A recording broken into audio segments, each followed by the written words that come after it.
ഈശോയിൽ സ്നേഹം നിറഞ്ഞവരെ, ഉണ്ണീശോയുടെ തിരുപ്പിറവിക്കായിട്ട് നമ്മൾ ഒരുങ്ങുന്ന ഒരു സമയമാണ്.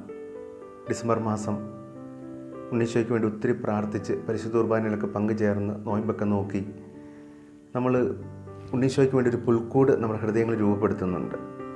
അതിൻ്റെ തിരക്കിലാണ് നമ്മളെല്ലാവരും എന്ന് നമുക്കറിയാം.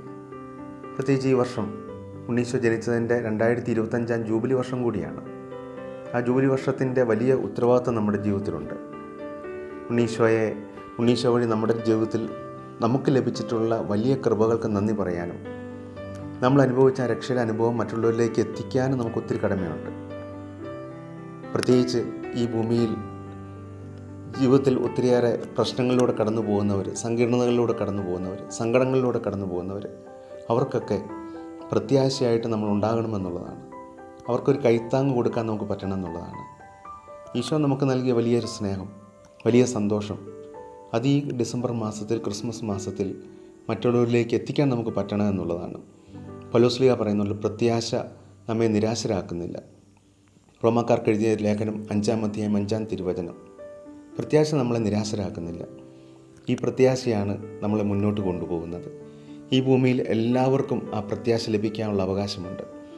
നമ്മൾ അനുഭവിച്ചറിഞ്ഞ ആ വലിയ പ്രത്യാശയുടെ തിരുനാളം നമ്മുടെ ചുറ്റുമുള്ളവരിലേക്ക്, ആദ്യം നമ്മുടെ ഭവനത്തിൽ, നമ്മളുടെ ജോലി സ്ഥലങ്ങളിൽ, നമ്മുടെ കൂട്ടുകാർ, നമ്മുടെ സുഹൃത്ത് വലയങ്ങൾ, എല്ലായിടത്തും എത്തിക്കാൻ നമുക്ക് പറ്റണം.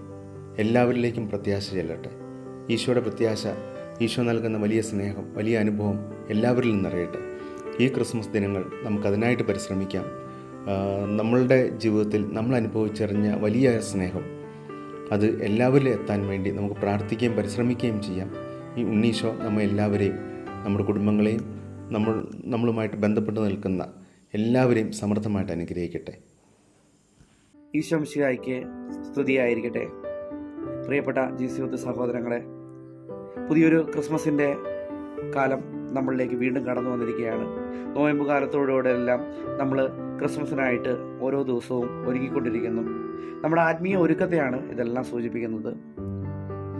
രക്ഷയുടെ ആരംഭം മുതൽ വാഗ്ദാനം ചെയ്തിരുന്ന ഈശോയെ ഇസ്രായേൽ ജനം രക്ഷകനാഥനുമായി പ്രത്യാശാപൂർവ്വം കാത്തിരുന്നത് പോലെ നമ്മുടെ ജീവിതത്തിൽ സ്വർഗം അവകാശമാക്കുവാനായിട്ട് പ്രത്യാശയോടെ മുന്നോട്ട് ജീവിക്കുകയാണ്.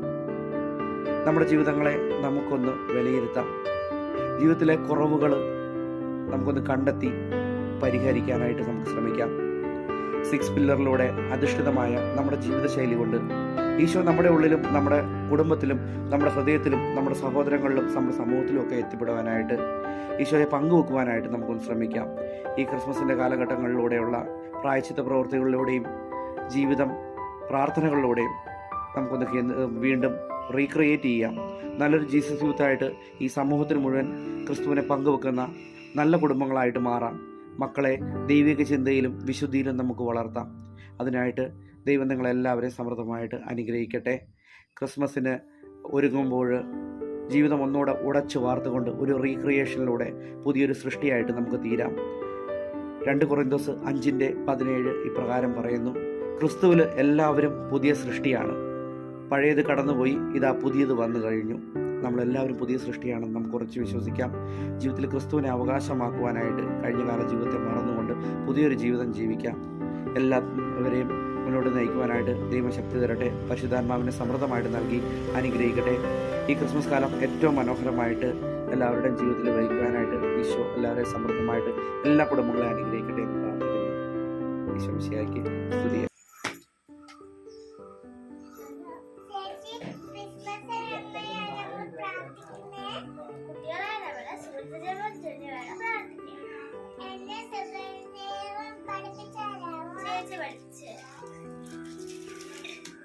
എന്റെ ഉണ്ണീശോയെ, ഞാൻ